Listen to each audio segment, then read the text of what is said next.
Hi guys, कैसे हैं आप सब गाइस। आज इस वीडियो में हम अपना जो परसेंटेज का हमारा जो टॉपिक चल रहा है उससे रिलेटेड हम विविध प्रश्न देखेंगे। गाइस, इस वीडियो में हमारे ऐसे प्रश्न हैं जो हमारे अलग अलग कॉन्सेप्ट पर बेस्ड हैं।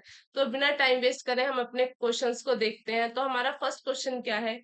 एक परीक्षा में 55% छात्र इतिहास में, 60% छात्र भूगोल में और 20% दोनों में उत्तीर्ण हुए हैं। तो दोनों विषय में अनुत्तीर्ण छात्रों का प्रतिशत क्या है। जो हमें प्रश्न में मतलब जो हमारे क्वेश्चन में दिया गया है वो हमारे 55% छात्र जो है वो हमारे हिस्ट्री में और 60% छात्र भूगोल में और दोनों में कितने परसेंट छात्र पास हुए हैं।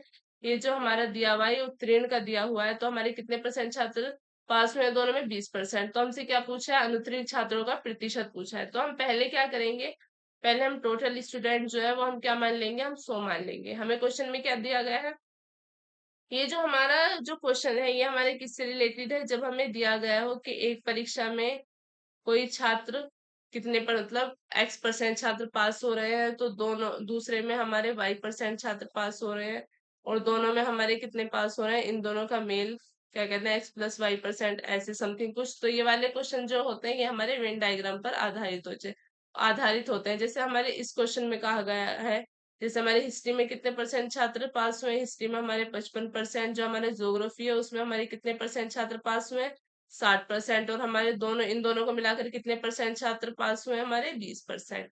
तो ये जो हमारे इस तरह के जो क्वेश्चन रहते हैं ये हमारे वेन डायग्राम पर आधारित रहते हैं। तो हम इन क्वेश्चनों को कैसे करेंगे। जो हमारे क्वेश्चन में दिया गया है कि हमारे हिस्ट्री में कितने छात्र पास हुए हैं, 55%। तो हम इन्हें क्या मान लेंगे, हिस्ट्री में जो है ये हमारे 55 छात्र क्या हुए हैं, पास हुए हैं। और हमारे ज्योग्राफी में कितने पास हुए हैं, ज्योग्राफी में हुए हैं हमारे 60 छात्र पास हुए हैं। ज्योग्राफी में हमारे कितने मतलब कितने स्टूडेंट पास हुए हैं, 60। और दोनों में हमारे 20 हुए हैं। तो हम क्या करेंगे यहाँ पर, जो ज्योग्राफी है उसमें हमारे कितने छात्र पास हुए हैं, 60। और दोनों में कितने छात्र पास हुए हैं, दोनों में छात्र पास हुए हैं हमारे 20। ये हमारा क्या दिया गया है, ये हमारा क्वेश्चन में दिया गया है। हिस्ट्री में कितने पास हुए हैं, 55। 60 भूगोल में कितने पास हुए हैं, 60। और दोनों में कितने पास हुए हैं, दोनों में पास हुए हमारे 20 स्टूडेंट। तो हम इसे कैसे करेंगे, अकेले हमारे हिस्ट्री में, ओनली हिस्ट्री में जो हमारे पास हुए हैं वो स्टूडेंट कितने हैं। तो हम क्या करेंगे, 55 में से 20 क्या कर देंगे, माइनस कर देंगे। तो हमारे कितना आएगा, 35 आएगा, मतलब 35 आएगा। और हमें ज्योग्राफी का फाइंड करना है तो हम ज्योग्राफी में क्या करेंगे, ज्योग्राफी में भी हम 60 में से 20 माइनस कर देंगे, क्योंकि ये हमारा अकेले ज्योग्राफी का और 20 हमारा दोनों में जो हमारे पास स्टूडेंट है उन्हों का है। तो हमारे 60 में से 20 करेंगे तो माइनस 40 आएगा। और बोथ मतलब दोनों में से जो हमारे पास स्टूडेंट है वो कितने हैं, हमारे दोनों में से पास स्टूडेंट है हमारे 20, मतलब 20 स्टूडेंट हमारे दोनों में पास हुए हैं। तो हमारे टोटल पास स्टूडेंट कितने हैं, टोटल पास स्टूडेंट, तो ये हमारे कितने, 35 + 40 + 20। तो ये हमारे कितना हो जाएगा, 40 और 20 हो जाते हैं हमारे 60 और 35 हमारा 95। तो टोटल हमारे कितने होंगे, 95 छात्र। और हमने ये टोटल क्या है, ये हमारे टोटल पास स्टूडेंट है। तो हमें क्वेश्चन में क्या फाइंड करना है, विषयों में अनुत्तीर्ण, दोनों विषयों में अनुत्तीर्ण छात्रों का प्रतिशत। तो दोनों में हमारे फेल कितने हुए हैं, जो हमारे फेल स्टूडेंट है। तो हम उनका प्रतिशत कैसे फाइंड करेंगे, 100 में से हम क्या करेंगे, 100% में से 95% माइनस कर देंगे। तो हमारे क्या आएगा, 5% आएगा। 5% जो है ये हमारा करेक्ट आंसर है, ये हमारी फेल स्टूडेंट मतलब अनुत्तीर्ण छात्रों का प्रतिशत है। नेक्स्ट क्वेश्चन की तरफ चलते हैं। नेक्स्ट क्वेश्चन क्या है हमारा,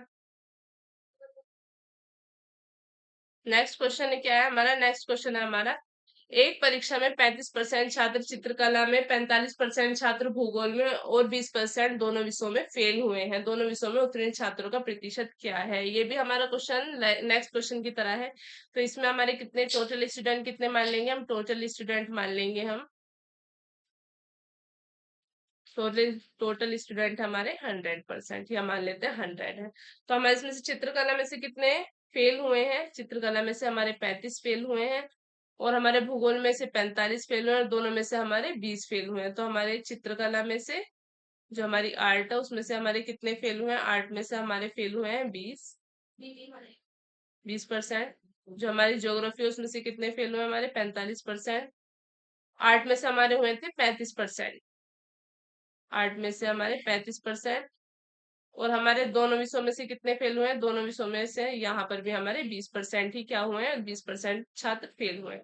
तो अब हम यहाँ पर देखेंगे कि अकेले आर्ट में, मतलब अकेली जो चित्रकला है उसमें से, ओनली आर्ट में से, केवल चित्रकला में से कितने छात्र फेल हुए हैं हमारे? तो चित्रकला में से हमारे 15 छात्र जो है ये हमारे फेल हुए हैं। तो 35 - 20, तो कितना आ जाएगा हमारा? 15। ओनली ज्योग्राफी में से कितने फेल हुए? 45 - 20, तो ये क्या आएगा? ये आएगा हमारा 25। तो हमारे टोटल कितने छात्र फेल हुए हैं? टोटल फेल स्टूडेंट है हमारे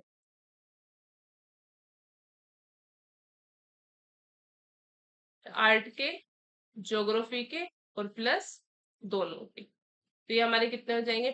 25 और 15 हो जाएंगे हमारे 40, और प्लस 20 हो जाएगा हमारा 60। 25 - 15 हमारे 40, और हमारा 20 कितना हो जाएगा? 60। टोटल फेल स्टूडेंट कितने हमारे?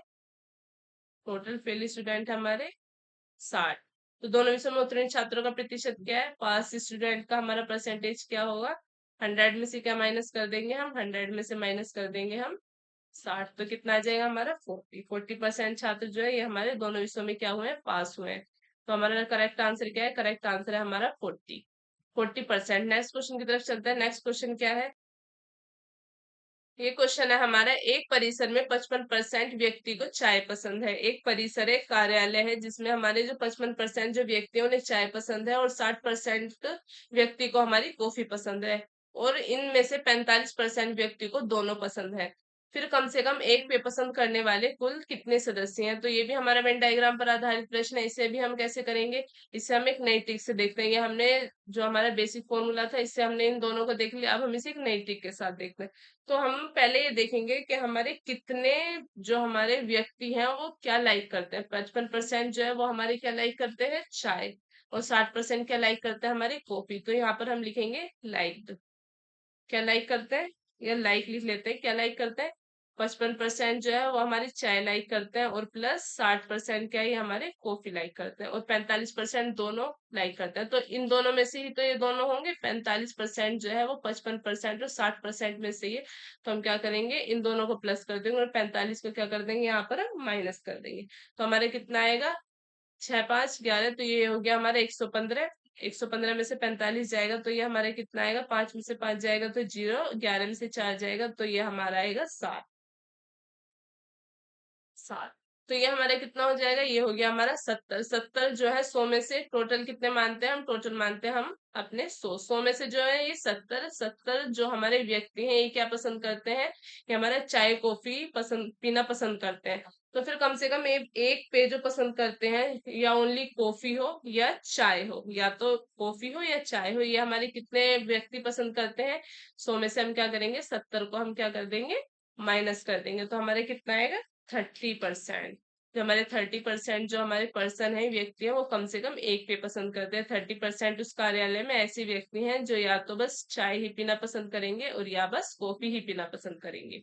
नेक्स्ट क्वेश्चन है हमारा, समीर 35,000 रुपए खर्च कर कर कच्चा माल तथा 4,000 रुपए खर्च कर मशीन खरीदता है। पूरी आय का 25% वह भवन निर्माण पर खर्च करता है तथा 35% राशि उसके पास अभी भी शेष है। भवन निर्माण और उसने कितना रुपया खर्च किया है? मतलब भवन निर्माण पर के अलावा और उसने कितना रुपया खर्च किया है? ये जो हमारे क्वेश्चन है ये हमारे इनकम से बेस्ड होते हैं, इनकम से रिलेटेड होते हैं। तो अब इस क्वेश्चन को कैसे करेंगे इसे देखते हैं। जो हमारा समीर है उसने कितना रुपया खर्च किया है? हमारा समीर ने जो 35,000 रुपए खर्च किए हैं कच्चा माल पर, और 40,000 रुपए मशीन पर, और पूरी आय का 25% वह भवन निर्माण पर खर्च करता है, और 35% राशि उसके पास अभी भी शेष है। तो उसकी टोटल राशि कितनी है हमारी? हम समीर की टोटल राशि मान लेते हैं, मतलब टोटल इनकम मान लेते हैं। टोटल इनकम कितनी है समीर की? हम 100 मान लेते हैं। समीर की टोटल इनकम जो है वो है हमारी 100। 100 में से उसने कितना? 25% तो भवन निर्माण पर खर्च कर दिया, और 35% मतलब 35% उसके पास अभी भी शेष है। तो 100 में से 25% उसने खर्च कर दिया, और 35% उसके पास अभी शेष है। तो दोनों राशियों का योग कितना होगा? भवन निर्माण की राशि का, और प्लस जो उसने अब बचा ली, मतलब उसकी बची हुई राशि का। बचत का योग कितना होगा हमारा? उसका 25 + 35। तो ये कितना आएगा हमारा? 60। तो कच्चा माल और मशीनरी पे कितना खर्च किया उसने? 25 तो उसने अपने भवन पर निर्माण पर खर्च किया, और हम उसने 35% अपनी राशि में से बचा लिया, और अपनी राशि का उसने 35,000 रुपये खर्च कर दिया, और किस पर? कच्चा माल पर, और 40,000 रुपये खर्च कर दिया उसने अपनी मशीनरी पर। तो टोटल इनकम उसकी 100% थी, और उसमें से 60 हो गई। मान लेते हैं परसेंट भी नहीं, 100 थी।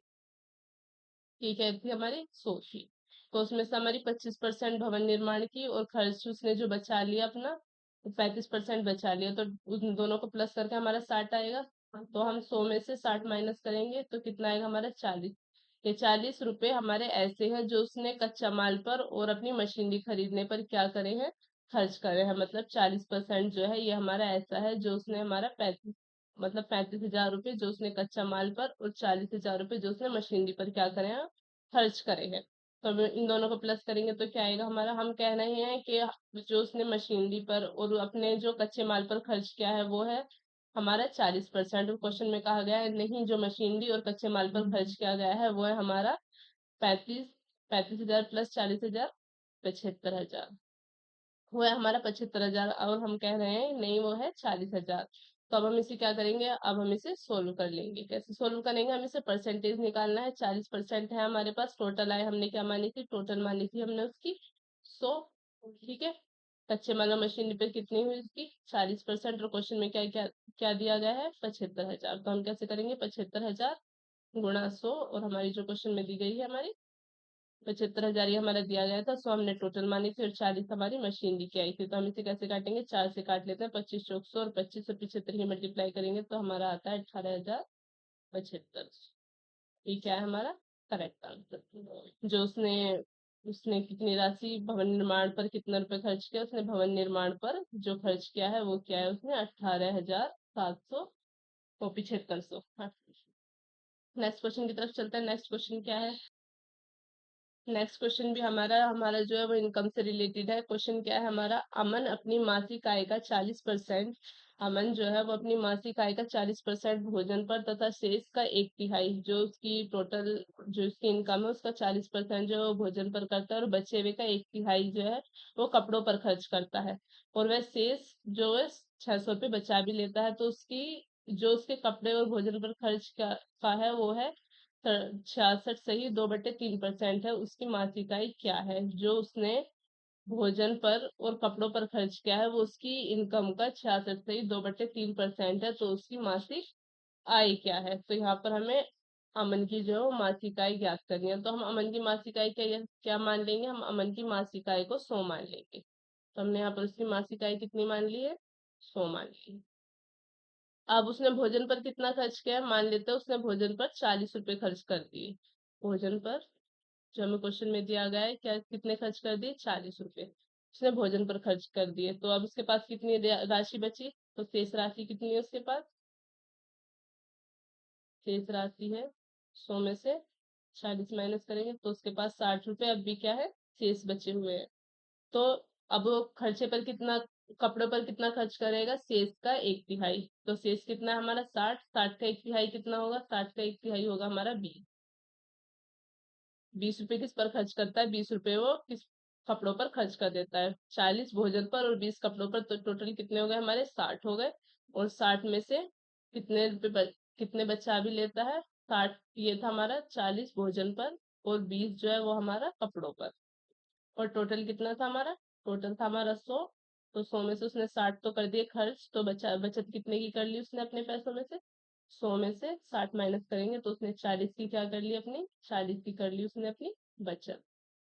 अब हमें क्या फाइंड करना है? उसने 40 की बचत कर ली। हम कह रहे हैं कि उसने 40 की बचत कर ली, लेकिन क्वेश्चन में कहा गया है कि उसने कितने की बचत की है? उसने 600 रुपए की बचत की है। तो अब इसे कैसे आगे कैसे देखेंगे? 60, जो 40 रुपए की उसने बचत की थी, हम कह रहे हैं 40 रुपए की बचत की थी, लेकिन क्वेश्चन में कहा गया है नहीं, उसने 600 रुपए की बचत की थी। यहाँ पर हमारा परसेंट हो जाएगा 40%, क्योंकि यहाँ पर सभी जो हमारे वेरिएबल्स दिए गए हैं सभी की आय जो दी गई है वो परसेंटेज में दी गई है। तो हम यहाँ पर भी इसकी आय भी परसेंटेज में मान लेंगे। तो हम क्या करेंगे? उसकी अभिष्ट आय ज्ञात करनी है हमें। क्या ज्ञात करनी है? आय ज्ञात करनी है। हमने आय कितनी मानी थी? 100। तो 600 में 600 गुणा 100 अपॉन 4। तो कितना आ जाएगा हमारा? 4 से जाए 4 से जाएगा, 2 दूनी 4, 50 दूनी 100, तो फिर ये 2 से 25, 25 ही कितना होता है हमारा, 25 ही होता है हमारा। नेक्स्ट क्वेश्चन है हमारा, नूतन अपनी कुल आय का 25% भोजन पर खर्च करती है, शेष राशि का 20% वस्त्र पर तथा पूर्ण शेष राशि का 40% वह शिक्षा पर खर्च कर देती है। यदि वह 8,640 रुपये बचा लेती है तो उसकी आय कितनी है। नूतन अपनी जो आय का 25% भोजन पर खर्च कर देती है, शेष का 20% वस्त्र पर खर्च कर देती है, पूर्ण शेष का 40% शिक्षा पर, और वह 8,640 रुपये बचा भी लेती है। तो नूतन की आय कितनी है, हम नूतन की आय कितनी मान लेंगे, हम नूतन की आय को मान लेंगे 100। टोटल जो आय है नूतन की, कुल आय मान लेते हैं हम नूतन की 100,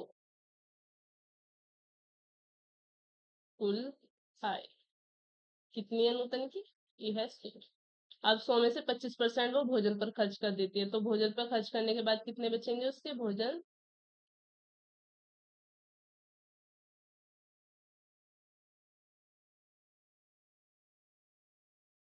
पर तो भोजन पर खर्च करने के बाद कितने बचेंगे उसके, भोजन पे खर्च करने के बाद बचेंगे 100 माइनस कितने खर्च कर दिए वो 25, तो कितने बचे हमारे 75। अब 75 का 20% वो किस पर खर्च कर देती है, शेष का मतलब शेष राशि हमारी 75 है, तो 75 का 20% किस पर, वस्त्र पर। तो वस्त्र पर कितना खर्च करती है, वो वस्त्र पर खर्च करती है 75 का कितना, 20%। तो 20% 75 का कितना आएगा, 20 पंजे 100, और 15 से 5 से 75 में 15 पंजे 75, तो 15 रुपए किस पर खर्च करती है, 15 रुपए खर्च करती है वो अपने वस्त्र पर। और पूर्ण शेष राशि का 75 में से 15, 75 बचे थे, 75 में से 15 रुपए को किस पर खर्च करती है, वस्त्र पर। तो 75 में से 15 जाएंगे तो हमारे कितना बचेगा, 60। अब 60 बचे, 60 का 40% किस पर खर्च करती है, वो शिक्षा पर। तो शिक्षा पर कितना खर्च करती है वो, 60 का 40%। तो ये कितना आएगा, 2 जीरो से 2 जीरो कैंसिल, 24। 24 रुपए किस पर खर्च करती है वो, शिक्षा पर। तो उसकी बचत कितनी है, तो अब हम उसकी बचत देखेंगे, उसने जो उसकी बचत कितनी है, बचत है उसकी 60।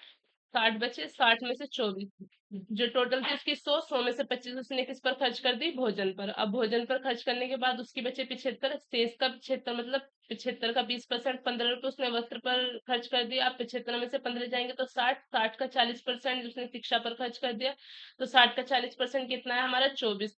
अब 24 का उसने जो 24 का 60 में से 24 जाएंगे तो कितना आएगा हमारा, 60 में से 24 जाएंगे तो हमारा आएगा 24। तो इस 60 में से जब हमारे 60 में से 24 जाएंगे तो हमारा आएगा 36। ये 36 क्या है हमारी, 36 है हमारी यहाँ पर इसकी बचत। अब इसकी हमारी जो बचत है वो आ गई हमारी इसकी 36। कुल आय कितनी है हमारी, टोटल आय है हमारी, टोटल आय हमारी दी गई है क्वेश्चन में, वो क्या थी हमारी, टोटल आय थी 8,640। 8,640 से हमारी टोटल आय, उसने बचा है कितना, टोटल आय का, हमने क्वेश्चन में क्या मानी थी, 100। गिवन क्या थी, 8,640, बचत क्या थी 3600, तो ये किसके बराबर हो जाएगी, 8,640। यहाँ पर 100 नीचे है, इसमें डिवाइड में ऊपर कहाँ हो जाएगा, मल्टीप्लाई में हो जाएगा, 8,640 गुणा 100/36। अब हम इसे काटेंगे तो कितना आएगा हमारा, ये हमारा जाएगा 2, 24, 24 36, जीरो, जीरो हमारी ऐसी आ जाएगी, तो हमारा करेक्ट आंसर क्या आएगा, 24,000 हमारा क्या है, 24,000 हमारा करेक्ट आंसर है। उसकी मतलब कुल आय कितनी है, उसकी कुल आय है उसकी 8,000 मतलब 24,000। 24,000 उसकी कुल आय है, 8,640 रुपये वो बचा लेती है। यहाँ पर उसकी बचत आई थी 36, 36 आई थी, उसकी बचत कितने में से, 36 रुपए की बचत की थी उसने, कितने रुपए में से करी थी, 100 रुपए में से। ये क्वेश्चन में क्या गिवन है, ये क्वेश्चन में हमारी टोटल आय नहीं, ये हमारी बचत गिवन है। ये हमारी क्वेश्चन में टोटल आय नहीं, ये हमारी बचत गिवन थी, बचत गिवन थी। तो ये हमारी क्वेश्चन में गिवन थी, ये हमने क्वेश्चन में मानी थी अपने। तो 36 कितने में से, 100 में से, 100 में से हमने कितनी मानी थी, 100 हमने टोटल आय मानी थी उसकी, तो टोटल में से 36 उसकी बचत है। लेकिन क्वेश्चन में हमारी 8,640 दी गई है, उसे सोल्व करने के बाद हमारी जो टोटल इनकम है, टोटल आय जो है वो हमारी कितनी है, 24,000 आई, और 24,000 हमारा क्या है, 24,000 हमारा करेक्ट आंसर है। नेक्स्ट क्वेश्चन की तरफ चलते हैं। नेक्स्ट क्वेश्चन क्या है, क्वेश्चन है हमारा, नेहा के पास जितनी भी पूंजी थी उसने 20% भवन निर्माण पर खर्च कर दिया, 35% मशीनों पर, 15% कच्चे माल पर, और 15% किस पर खर्च कर दिया, कच्चे माल पर। यदि 3% सजावट पर खर्च करने के बाद भी वह 7,000 ₹75,600 बचा लेती है तो उसके पास कुल कितनी पूंजी थी। तो हम नेहा की कुल पूंजी कितनी मान लेंगे, टोटल पूंजी हम उसकी क्या मान लेंगे, 100। हम 100 इसलिए मानते हैं क्योंकि हमें क्वेश्चन करने में जो है वो आसानी हो जाती है। तो कुछ 100 में से उसने 20% जो है वो भवन निर्माण पर खर्च कर दिया, 35% मशीनों पर सभी में खर्च किया, 15% कच्चे माल पर और 3% सजावट पर भी खर्च किया। तो हम सभी खर्च को एक बार हम सभी खर्च को क्या कर लेंगे, ऐड कर लेंगे। जब हम सभी खर्च को ऐड करेंगे तो हमारा क्या आएगा, सभी खर्च को ऐड करने के बाद आएगा हमारा 20 प्लस 35। 20 है भवन निर्माण का, 35 मशीनों का, 15 कच्चे माल का, 30 सजावट का। तो टोटल हमारा कितना आएगा, 20, 35, 15 प्लस 3। तो ये हमारा कितना आएगा, ये आएगा हमारा 15 और 3 18 और प्लस 35 और 20 कितना होता है हमारा 55। तो 55 और 18 कितना हो जाएगा, 55 18 हो जाएगा हमारा 73। तो हमारा टोटल खर्च कितना आ गया, 73। टोटल आय कितनी थी उसकी, टोटल आय थी उसकी 100। तो बचत कितने की करेगी वो, बचत करेगी 100 -73, क्योंकि उसने 73 रुपए तो खर्च कर दिए, टोटल आय उसकी 100 थी, तो बचत कितने की होगी उसकी, 27 रुपए की। हम कह रहे हैं कि बचत 27 रुपए की, लेकिन क्वेश्चन में कहा गया है नहीं, बचत 75,600 रुपए की है जो कि हमें दी गई है। तो हम कैसे करेंगे, जो हमारी टोटल इनकम हमने कितनी मानी थी, टोटल मानी थी हमने 100, तो हम 100 को नीचे रखेंगे। बचत कितने की है, उसकी बचत है 27 रुपए की। और क्वेश्चन में क्या दिया गया है कि बचत कितने की है, बचत है हम उसकी 75,600 की। तो ये क्या है इसकी, ये है इसकी टोटल आय। टोटल आय में से बचत और जो हमारी क्वेश्चन में दी गई है, तो हम कुल पूंजी का ये फाइंड करेंगे। तो हमारी कुल पूंजी क्या आएगी, टोटल आय का हम बचत फाइंड कर रहे हैं, तो हमारी फिर टोटल आय क्या आएगी, ये हमारी बचत तो दी गई है, अब हमें क्या फाइंड करना है, टोटल आय फाइंड करनी है। तो या तो हम ऐसे मान लेते हैं, एक्स मान लेते हैं, 100x, एक्स यहीं पर रह जाता और सब कुछ वहां पर सोल्व हो जाता, या हम यहाँ पर ऐसे बिना माने भी वेरिएबल से भी कर सकते हैं। तो हम यहाँ पर कैसे करेंगे, 75,600 गुणा 100 अपॉन 27। तो इसे सोल्व करने के बाद क्या आएगा हमारा, 9 से काटेंगे, 9 तिया 27, यहाँ पर भी 9 से, 9 तिया 27, 9 चौक 36, 9 पंजे 45, 9 6 55, 9 7 9 8 72, 72, 9 चौक 36। यहाँ पर 2 जीरो, फिर यहाँ पर 3 से काटेंगे, तो यहाँ पर 3 दूनी 6 और 3 अट्ठे 24। तो यहाँ पर कितना आएगा, यहाँ पर आ जाएगा हमारा 2 जीरो इसकी और 2 जीरो इसकी, तो ये हमारा कितना आ जाएगा, तो यहाँ पर 2,80,000 हमारा क्या है, ये हमारा करेक्ट आंसर है। ये 2,80,000 क्या है, हमारी नूतन नूतन की, नेहा की टोटल पूंजी, टोटल पूंजी किसकी, नेहा की। नेक्स्ट क्वेश्चन पर चलते हैं। नेक्स्ट क्वेश्चन क्या है हमारा, नेक्स्ट क्वेश्चन है हमारा, सोनू अपनी आय का 80% खर्च करता है, तो यदि उसकी आय को 40% से बढ़ा दिया जाए तो उसकी वो अपनी बचत को 25% से बढ़ा देगा, तो उसका नया खर्च पूर्व खर्च से कितना प्रतिशत अधिक होगा। जो सोनू है वो अपनी आय का 80% जो है वो खर्च कर देता है, यदि उसकी आय को 40% से बढ़ा दिया जाए, यदि हम सोनू की आय को 40% से और बढ़ा देंगे तो अपनी बचत को 25% और बढ़ा देगा, तो उसका नया खर्च पूर्व खर्च से कितने प्रतिशत अधिक होगा। तो हम इस क्वेश्चन को कैसे करेंगे, तो यहाँ पर हम सोनू की आय यहाँ पर भी क्या मान लेंगे, तो हम यहाँ पर भी आय को क्या मान लेते हैं, 100 मान लेते हैं। यहाँ पर हमने आय को 100 मान लिया। अब उसका ने खर्च पर कितना कर दिया, 100 का, 100 में से 80 खर्च कर दिया, और बचा है कितना, 100 में से जब 80 खर्च हो गया तो उसकी बचत कितनी होगी, बचत होगी उसकी 20 रुपए। 100 में से 80 जाएगा तो 20 आएगा, 100 -80 इक्वल्स टू 20। 20 रुपए क्या कर लिया उसने, बचा लिया। अब उसकी नई आय क्या है, जो सोनू की है वो नई आय क्या है, नई आय है उसकी 100 में, मतलब जो उसकी पुरानी आय थी 100 थी, उसमें 40% बढ़ा देंगे, तो 40 बढ़ा देंगे तो नई आय कितनी आ जाएगी, 100 प्लस 40, तो कितनी, 140। नई आय कितनी है उसकी, 140। अब नई बचत कितनी आएगी, नई बचत वो अपनी आय का 25% बढ़ा देगा, तो बचत का भी इतना ही बढ़ाएगा, तो बचत का 20 प्लस कितना बढ़ा देगा, पुरानी तो बचत ऐसी ही रहेगी, अब इस बचत का भी कितना बढ़ा देगा, 25%।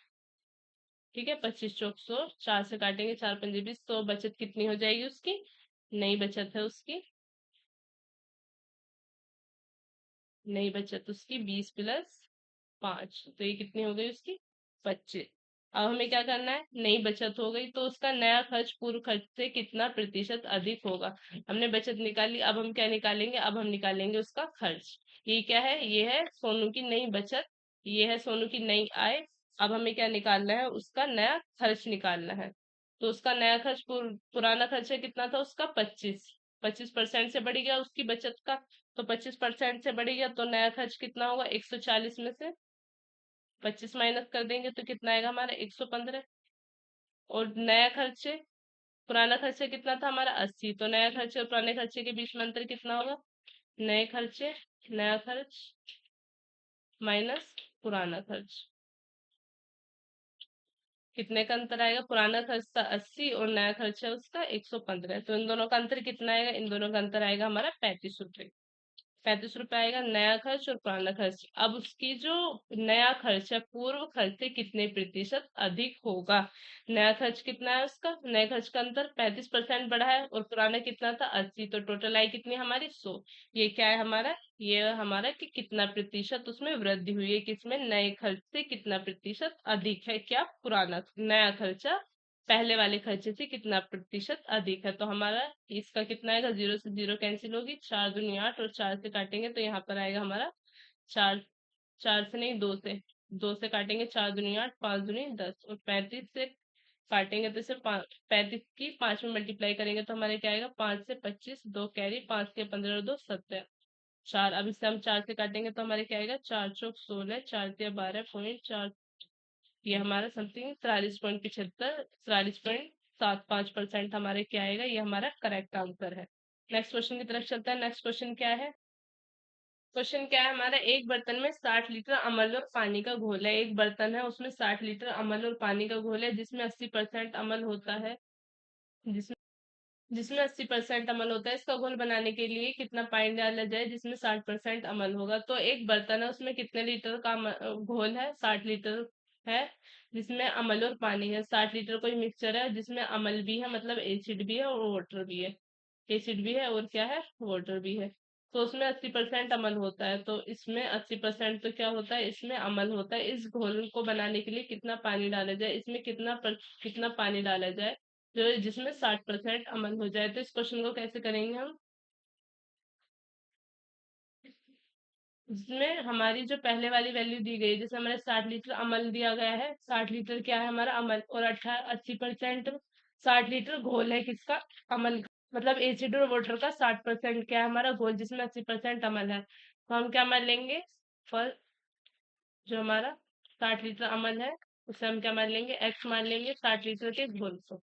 उसमें कितने परसेंट का अमल है, 80%। और दूसरे में कितना कितना करना है हमें, उस घोल को बनाने के लिए कितना पानी डाला जाए जिसमें 60% का अमल हो, कितना अमल हो, 60% का, किसमें, एक्स के घोल में। तो यहाँ पर लीटर कितना है, यहाँ पर भी एक्स लीटर, यहाँ पर भी एक्स लीटर। यहाँ पर क्या दिया गया हमारा, 60 लीटर दिया गया है, तो हम एक्स लीटर में किसकी वैल्यू पुट कर देंगे, 60 की वैल्यू।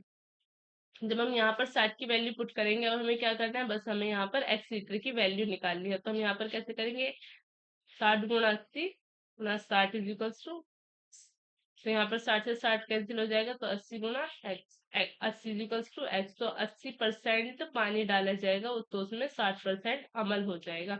ये 80% क्या है, ये हमारा करेक्ट आंसर है। नेक्स्ट क्वेश्चन की तरफ चलते हैं। नेक्स्ट क्वेश्चन क्या है, नेक्स्ट क्वेश्चन हमारा, 20 लीटर के मिश्रण में 15% ग्राम पानी है और बाकी दूध है। 20 लीटर का कोई मिश्रण है, मतलब मिक्सचर है, उसमें 15 ग्राम तो पानी है और बाकी का दूध है, मतलब दूध पानी का मिश्रण है।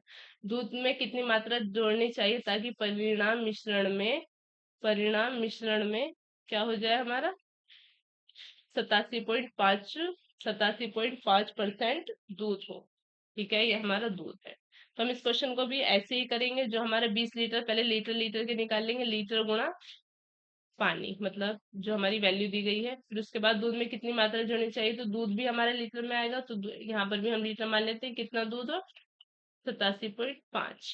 ठीक है, अब यहाँ पर हम क्या करेंगे, यहाँ पर हम करेंगे जो हमारा, लेकिन यहाँ पर हमारा दूध है, यहाँ पर पानी, पहले हम यहाँ पर भी दूध को पानी कर लेते हैं। तो हमारा टोटल कितना मान लेते हैं, हम टोटल मिश्रण हम 100 मान लेते हैं। 100 में से कितना दूध है, 100 में 87.5% क्या है, दूध है। तो पानी कितना होगा, पानी होगा हमारा 100 माइनस 87.5, तो यहाँ पर कितना आएगा, 5.12.5 आएगा हमारा पानी। तो अब यहाँ पर हमारा कितना हो जाएगा, मल्टीप्लाई 12.5 पानी। अब यहाँ पर ये लीटर तो दिया गया है, हमारा 20 लीटर मिश्रण है और ये वाला मिश्रण हमें निकालना है। तो एक मिश्रण तो हमें दिया गया है, तो हम यहाँ पर उस मिश्रण की वैल्यू लिख लेंगे, गुणा 15%, मतलब 15 ग्राम पानी। और यहाँ पर कितना पानी हो गया हमारा, 12.5%।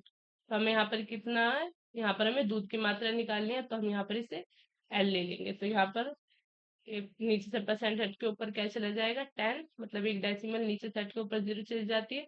अब यहाँ पर काटेंगे तो हम 15 पंजे, यहाँ ऐसे काट लेंगे, 5 या 15, यहाँ पर काटेंगे तो 5 दूनी 10, 5 पूरे 25, और 25 से इसे काटेंगे तो 25 अट्ठे 200। तो कितने लीटर पानी हो जाएगा हमारा, 240 लीटर क्या हो जाएगा, 240 लीटर हो जाएगा हमारा दूध। ठीक है, और टोटल मिश्रण कितना है हमारा, 200। तो 200 में से 240 में से 200 माइनस करेंगे तो हमारे क्या आएगा, 40। 40% क्या हमें दूध जोड़ना है, 40% हमें दूध की मात्रा जोड़नी होगी, तो ताकि परिणाम में हमारा 87.5% जो है वो दूध हो जाएगा। तो हमें कितनी मात्रा जोड़नी पड़ेगी, 40%। नेक्स्ट क्वेश्चन की तरफ चलते हैं। हमारा नेक्स्ट क्वेश्चन क्या है, तो क्वेश्चन है हमारे, एक मिश्र धातु में 11% हिस्सा तांबा है, 77 किलो तांबा प्राप्त करने के लिए कितने मिश्र धातु की आवश्यकता होगी। तो हमें 77% जो है वो तांबा प्राप्त करने, 77 किलो तांबा प्राप्त करने के लिए कितने मिश्र धातु की आवश्यकता होगी। तो हम उस मिश्र धातु को क्या मान लेते हैं, हमें कितने मिश्र धातु की आवश्यकता होगी, तो हम उस मिश्र धातु को 100 मान लेते हैं कि हमें 100 किलो मिश्र धातु की आवश्यकता होगी। कितना कितना किलो तांबा प्राप्त करने के लिए, 77 किलो। तो उसमें 77 किलो में उस मिश्र धातु में कितना हिस्सा तांबे का है, 11% हिस्सा कितना है तांबे का। तो 77 किलो में कितना हिस्सा तांबे का है, 11। तो हमें टोटल कितना कितना मिश्र धातु मान लिया था हमने, 100 किलो। तो हम कैसे करेंगे, 11 से 7 में काटेंगे तो 7 की इसमें मल्टीप्लाई करेंगे तो हमारे क्या आ जाएगा, 700। तो हमें 700 किलो जो मिश्र धातु है वो प्राप्त करने की आवश्यकता होगी, जिसमें हमारा 77 किलो तो हमारा तांबा निकलेगा, और 11% जो है वो हमारे क्या निकलेगा। नेक्स्ट क्वेश्चन क्या है हमारा, नेक्स्ट क्वेश्चन है, बालू तथा लोहे के 1 किलो मिश्रण में 20% लोहा है। जो बालू और लोहे का मिश्रण, उसमें 20% लोहा है। किन कितना बालू मिला दिया जाए उसमें लोहा 10% हो जाए। एक मिश्रण है 1 किलो का, जिसमें 20% क्या है वो लोहा है, उसमें कितना बालू मिला दें जो उसमें 10% का लोहा हो जाए। तो 1 किलो को पहले हम ग्राम में लिख लेते हैं, 1 किलो को ग्राम में लिखेंगे तो हमें 1 गुणा 1000, तो हमारा कितना हो जाएगा, 1000 ग्राम हो जाएगा। 1000 ग्राम मिश्रण है, उसमें 20% का लोहा है, तो उसमें 1000 में 20% का हमारा क्या है, लोहा। तो लोहा की मात्रा कितनी होगी हमारी, 1000 में 20% की मात्रा होगी हमारी, तो 200 ग्राम कितना हो जाएगा हमारा, लोहा, मतलब आयरन हो जाएगा हमारा 20 ग्राम। तो उसमें कितना बालू मिला दिया जाए जो उसमें लोहा 10% रह जाए, तो एक्स में हम 10% रह जाए, बालू मिला देते हैं 10% में एक्स, ये हमारे क्या है, ये बालू है। तो उसमें कितना हो जाएगा हमारा, 200। तो एक्स यहीं पर रह जाएगा, सो यहाँ पर डिवाइड में, ऊपर जाके किस में हो जाएगा, मल्टीप्लाई में, और अपॉन 10। 0 से 0 कैंसिल, तो एक्स कितना आएगा हमारा, एक्स आएगा 2000। 2000 क्या है, ये हमारा 2000 ग्राम है, तो किलो कितना हो जाएगा, ये 200 ग्राम का कितना हो जाएगा, एक्स हो जाएगा हमारा 2 किलो। तो दो एक्स क्या था हमारा, एक्स है बालू, मतलब लोहे में जो हमने बालू मिलाया था उसके मिलाने के बाद हमारा जो नया मिश्रण था, जो हमारा न्यू मिश्रण था, वो कितना था हमारा, 2000। नेक्स्ट क्वेश्चन क्या है हमारा, नेक्स्ट क्वेश्चन है, एक मिश्र धातु में 11% हिस्सा तांबा है। कोई हमारी मिश्र धातु है, उसमें हमारा 11% जो हिस्सा है वो तांबा है। 77 किलो तांबा प्राप्त करने के लिए, 77 किलोग्राम तांबा प्राप्त करने के लिए कितनी मिश्र धातु की आवश्यकता है। तो हमें कितनी मिश्र धातु की आवश्यकता है, क्या प्राप्त करने के लिए, 77 किलो तांबा प्राप्त करने के लिए। तो हमारी टोटल हम मिश्र धातु का जो वेट है उसे क्या मान लेंगे, हम उसे 100 मान लेंगे। तो 77 किलो में हमारे कितना ही परसेंट हिस्सा तांबे का है, 77 किलो तांबा प्राप्त है हमारा। ये मिश्र धातु में हमारा 11% हिस्सा तांबे का है, तो कितना है, 11% हिस्सा। तो हमें कितनी प्राप्त करनी है, 77 किलो, कितने में से, 100 में से। तो 11 से काटेंगे, 11 7 77, तो हमें कितनी धातु की आवश्यकता है, हमें 700 किलो मिश्र धातु की आवश्यकता है। ये क्या है हमारा करेक्ट आंसर। नेक्स्ट क्वेश्चन की तरफ चलते हैं। नेक्स्ट क्वेश्चन क्या है, नेक्स्ट क्वेश्चन है हमारा, बालू तथा लोहे के 1 किलो मिश्रण में 20% लोहा है। बालू और लोहे का 1 किलो का मिश्रण है, उसमें 20% लोहा है, किंतु कितना बालू मिला दिया जाए उसमें लोहा 10% हो जाए। तो मिश्रण में लोहे की मात्रा, पहले तो हम मिश्रण को ही देख लेते हैं। ये जो हमारा मिश्रण है जैसे हम 1 किलो को कितने 1 किलो को हम पहले ग्राम में लिख लेते हैं। 1 किलो किसके बराबर होता है? 1000 ग्राम के बराबर होता है। तो 1000 ग्राम में कितने परसेंट लोहे की मात्रा है? 20%। तो हम इसे काटेंगे तो कितना आएगा हमारा? दो जीरो से दो जीरो कैंसिल, तो 200 ग्राम क्या है? 200 ग्राम है हमारा इसमें लोहा। लोहा कितना है हमारा इसमें? 200 ग्राम।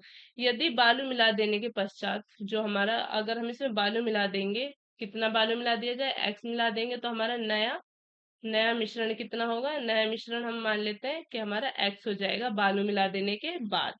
तो एक्स गुणा उसमें 10% क्या हो जाएगा? लोहा हो जाएगा। नए मिश्रण में 10% लोहा हो जाएगा। अब कितना लोहा है? अब है 200 ग्राम लोहा। हमने नया, ये क्या है हमारा नया मिश्रण, उसमें हम 10% क्या हो जाएगा? उसमें लोहा हो जाएगा। कितना मिश्र धातु, कितना बालू मिला देने के बाद? एक्स कितना हो जाएगा? 10%। अब कितना है? 200। तो एक्स को किसके बराबर में रख लेंगे? एक्स को रख लेते हैं हम एक्स इज इक्वल्स टू 200। यहाँ पर 100 कितने में है? 100 है यहाँ पर डिवाइड में, ऊपर मल्टीप्लाई में, अपॉन 10। एक जीरो से एक जीरो कैंसिल, तो एक्स कितना आ जाएगा? एक्स आ जाएगा हमारा 2000 ग्राम। ये हमारा 2000 ग्राम है, तो एक्स कितना हो जाएगा? एक्स हो जाएगा हमारा 2 किलो। अब 2 किलो क्या है हमारा? दोनों का मिश्रण है। एक्स कितना है हमारा? 2 किलो, तो 2 किलो हमारा मिश्रण हो गया। लेकिन हमें यहाँ पर क्या फाइंड करना है? यहाँ पर हमें बालू की मात्रा। ये तो हमारा टोटल है कितना? 2 किलो। अब हमें यहाँ पर बालू की मात्रा प्राप्त करनी है, तो बालू की मात्रा कैसे प्राप्त करेंगे? 2 किलो में से हम क्या कर देंगे? 1 किलो माइनस कर देंगे। तो हमारा कितना आ जाएगा? 1 किलो। बालू की मात्रा जो है वो है हमारी 1 किलोग्राम, क्योंकि हमारा जो लोहा था वो भी 1 किलोग्राम है उस मिश्रण में, और हमारा बालू भी कितना है? बालू भी हमारा यहाँ पर एक एक 1 किलोग्राम दोनों का मिश्रण है, जब ये 2 किलोग्राम मिश्रण बैठा। नेक्स्ट क्वेश्चन की तरफ चलते हैं। नेक्स्ट क्वेश्चन क्या है हमारा? यहाँ पर हमारे क्वेश्चन खत्म होते हुए, हम, अगर आपको वीडियो अच्छा लगा है, वीडियो को देखने के लिए आपका बहुत थैंक यू। या अगर आपको वीडियो अच्छा लगा है तो इसे आगे भी लाइक करें, शेयर, अगर वीडियो अच्छा लगा तो लाइक करें, आगे शेयर करें, और हमारे चैनल को सब्सक्राइब करें। मिलते हैं नई वीडियो में नए टॉपिक के साथ। तब तक के लिए बाय बाय।